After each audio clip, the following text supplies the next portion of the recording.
According to many scholars, there are quite a lot of prophecies that might be fulfilled soon. A series of disasters, catastrophes that will be visited on Earth, on human beings living on Earth, as the end of the world approaches. Throughout history, many predictions have been made about the future. We live in a world that is changing profoundly and fast, and that is facing threats that seem apocalyptic to us. Where some have already happened, while others are still waiting. From ancient texts to modern visions, these prophecies cover a wide range of topics. What if some of these are about to unfold right before our eyes? Let us explore these prophecies that will change how we see religion forever. The big attack on Israel. Imagine this: a huge army is getting ready to attack Israel. The Bible, in the books of Ezekiel, chapters 38 and 39, talks about this big and confusing prediction. These parts say that a massive attack from the north will hit Israel suddenly, like a big storm, and will cover the land like a huge cloud. It will look like Israel has no chance, but then something amazing happens. God steps in to help. The Bible says that after a long time has passed, an attacker named Gog will lead a group to invade Israel. This land, once ravaged by war, but now peaceful and rebuilt, will be targeted in a time of safety and calm. The attacker's plan is pretty bad. They want to attack a peaceful place where people live without any need for walls or gates, aiming to steal their wealth and goods, like livestock, that these people have got from all over the world. God's reaction to this attack is really intense. He talks about his anger and how he will react with a huge earthquake in Israel, so big that it affects everything: fish in the sea, birds in the sky, animals on the land, and even all the people. The land itself will change. A lot of mountains will fall apart, and walls will come crashing down. In the middle of all this, God says he will bring his own kind of punishment on Gog and his allies, including heavy rains, giant hailstones, and even fire and sulfur raining down from the sky. This powerful show of force will make it clear who is really in charge and remind everyone that God is still looking out for his people. Now let's talk about how sometimes people see every fight involving Israel as a sign that the world is about to end. But this can make us ignore what's really happening because we get too used to the idea of conflict. It's important to remember that just because there's trouble, it doesn't mean the world is ending right now. Israel has always had a tough time with its neighbors and has been attacked many times throughout history. Groups like the Egyptians, Assyrians, and Romans, to name a few, have all given Israel a hard time, causing a lot of suffering. According to the Bible, this ongoing struggle is part of a bigger plan God has for Israel, which a bad force, Satan, tries to mess up. This means that the troubles for Israel might keep going until a big future event, the return of Christ. So, seeing fights in Israel as signs of the end isn't always right. The Bible also talks about a really tough time that will come, known as the tribulation, or the Great Tribulation, or even the time of Jacob's trouble. During this time, a tricky guy, called the Antichrist, will show up. He'll make what looks like a peace deal with Israel, which might last for 7 years. It could be about being friends, not fighting, or even helping each other out militarily. But this guy will turn against Israel, stop religious practices, and cause even more trouble. Thinking ahead, there's going to be a big event where Jewish people from all over will head back to Israel. This isn't just any reunion.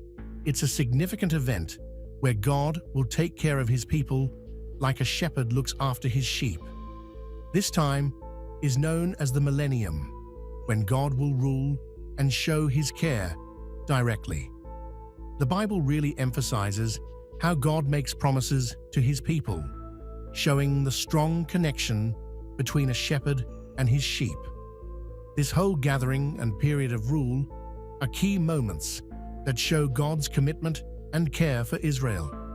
It's a time when the special relationship between God and the nation of Israel will be clearly seen by everyone. A new temple in Jerusalem sets the scene for a bold leader to challenge everything sacred, leading to great trouble. Rebuilding Jerusalem's mythic temple. In the future, a significant event is slated to occur: the rebuilding of a grand temple in Jerusalem. This isn't just any building. It's a temple loaded with deep spiritual and historical importance, central to many end-time prophecies outlined in the Bible. This temple's reconstruction is particularly tied to the emergence of a notorious figure known as the Antichrist. This person will be notorious for their opposition to all divine and sacred entities, setting themselves above all known forms of worship and even claiming to be a deity themselves. This will happen in the newly built temple, where the Antichrist will audaciously declare themselves as God, which is both a blasphemous and bold move. Originally a place meant for worship and connecting with the divine, the temple will transform into a platform for this false god's declaration of power. During this period, known as the Tribulation, the world will see unprecedented turmoil and suffering. Those who stand against this self-proclaimed deity will face harsh persecution, and many will lose their lives for their faith. One of the most moving moments to come will be when the entire world, including Israel, recognizes Jesus as the true Messiah. This significant event is foretold in the scriptures, particularly in Zechariah, describing a deep collective mourning across the populace as they come to grips with the reality of Jesus' sacrifices and true identity. This mourning will be intense, akin to the sorrow one feels over the loss of a dearly loved child, reflecting profound regret and sadness. The book of Ezekiel paints a hopeful picture for the future of Israel, promising not only a return to their homeland, but also a spiritual reawakening and rejuvenation for the people. It speaks of a time when the Israelites, scattered across the globe, will come back to their ancestral land. Upon their return, they will purge their land of former corruptions and vile practices, renewing their commitment to a spiritually clean and devout life.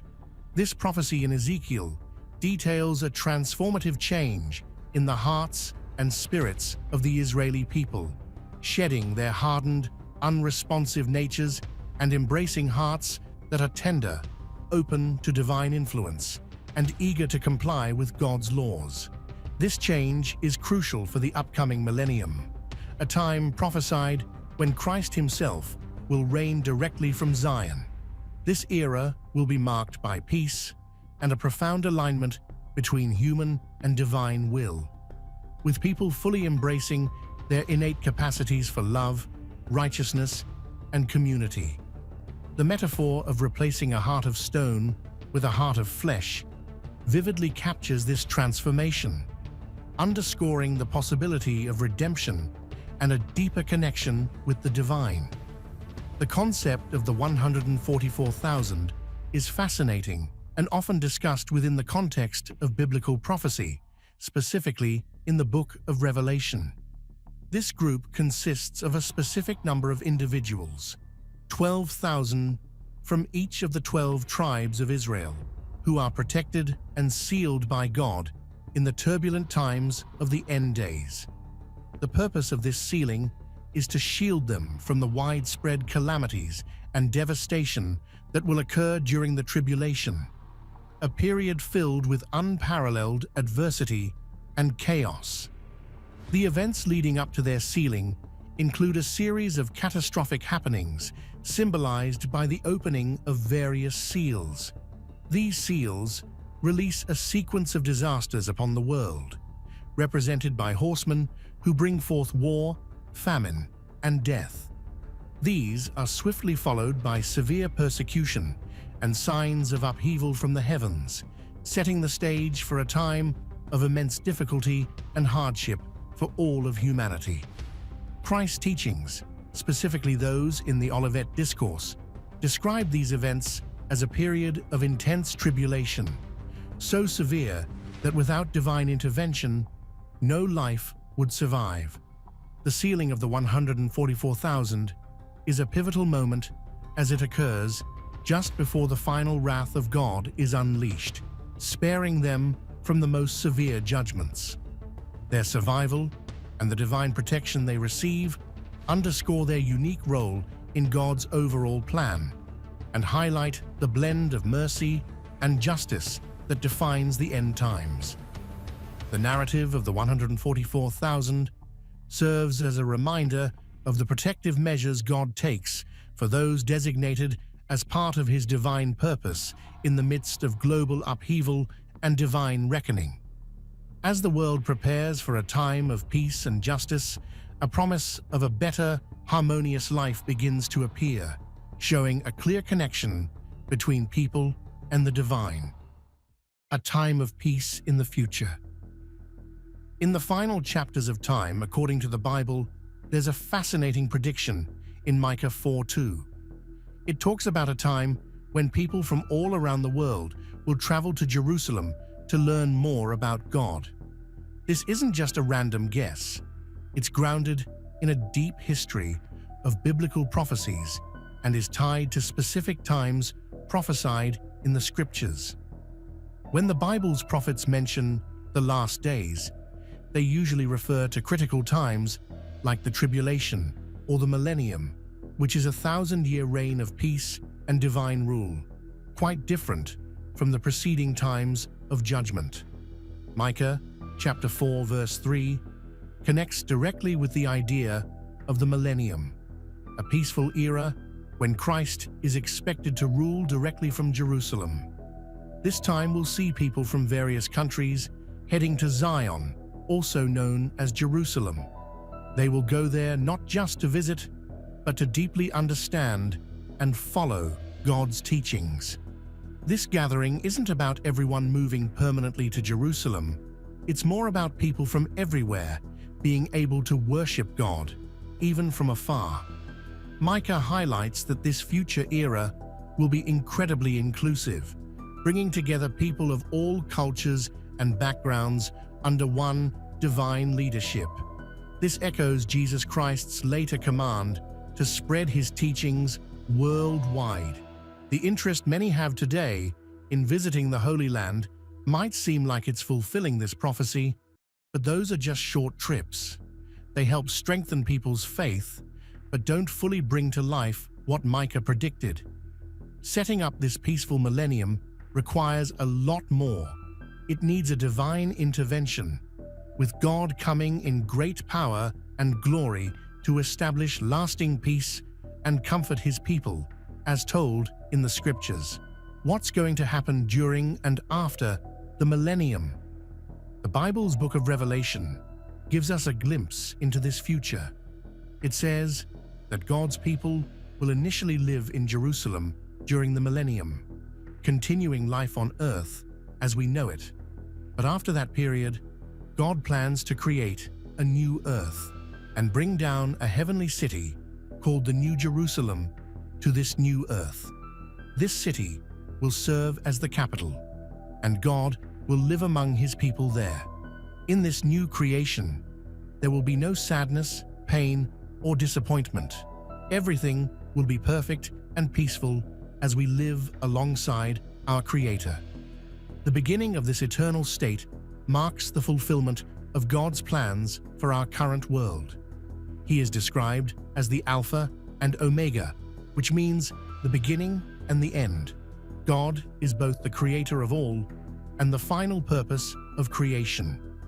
He promises to provide salvation freely to those who seek it, and this offer is described as reliable and true.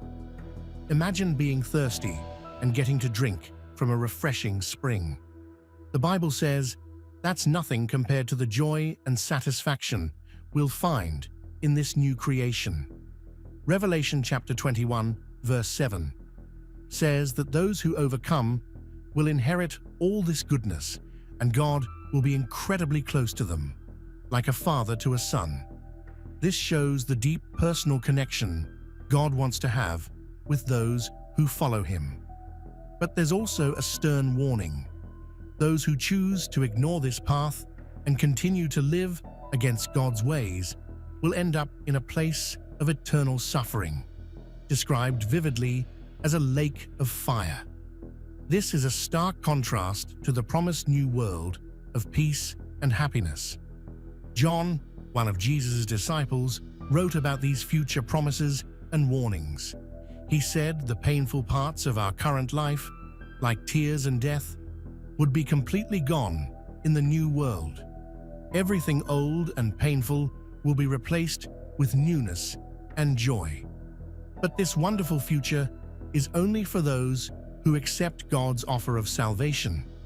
Those who reject it will face severe consequences, living eternally in a place where their current troubles seem small compared to the endless suffering they'll face. Towards the end of Revelation, John describes seeing the New Jerusalem in more detail.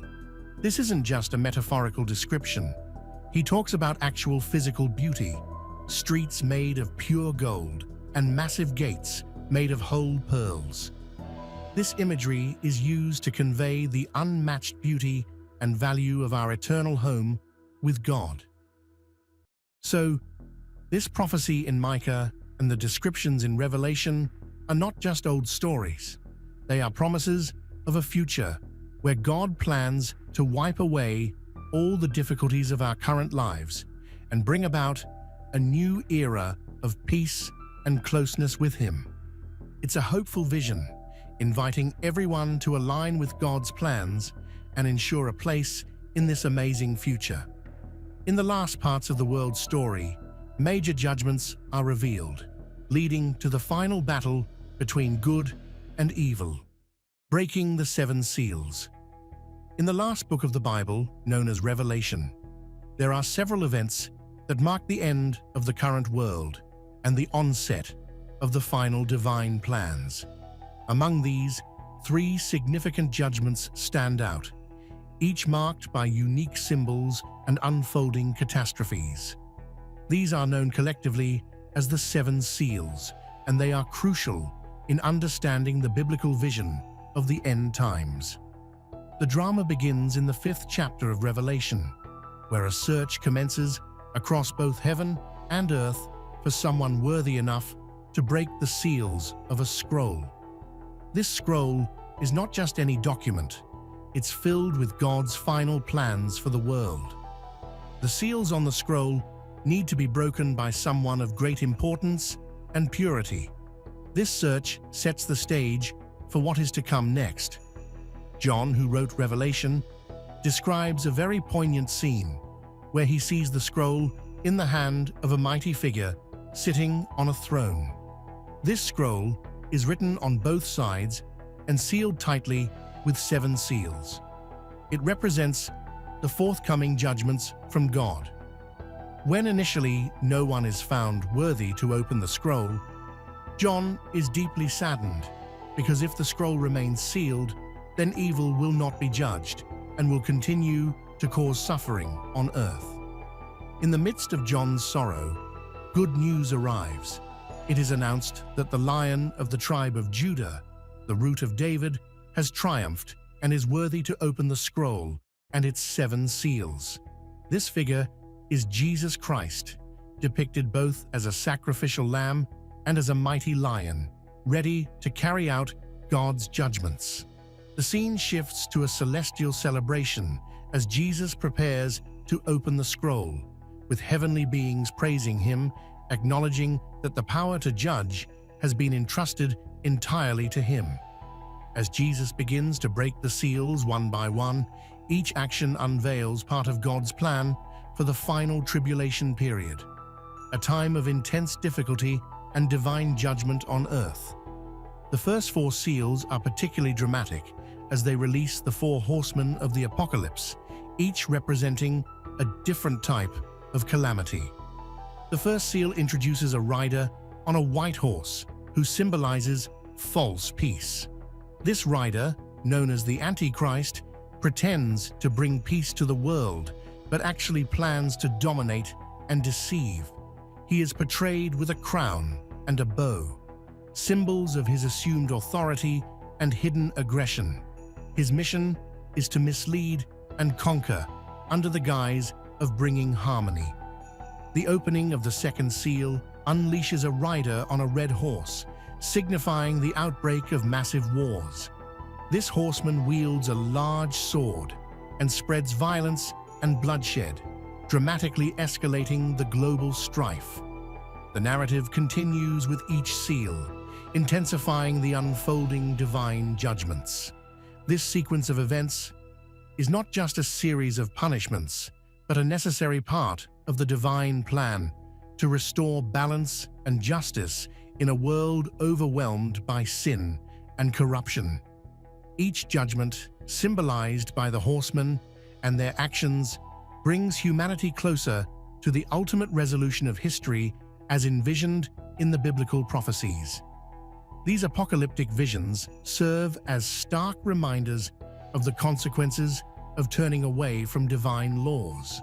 The seals, through their terrifying depictions, underscore the inevitable and intense nature of the judgments that are destined to come upon the world, marking a period of unparalleled tribulation. As the seals are broken and the judgments are executed, the narrative of Revelation offers both a warning and a glimpse into the cosmic struggle between good and evil. It highlights the inevitability of divine intervention and the serious nature of the final judgments that are to come. This period is described in vivid detail, painting a picture of a world undergoing profound transformations and facing ultimate accountability under divine scrutiny.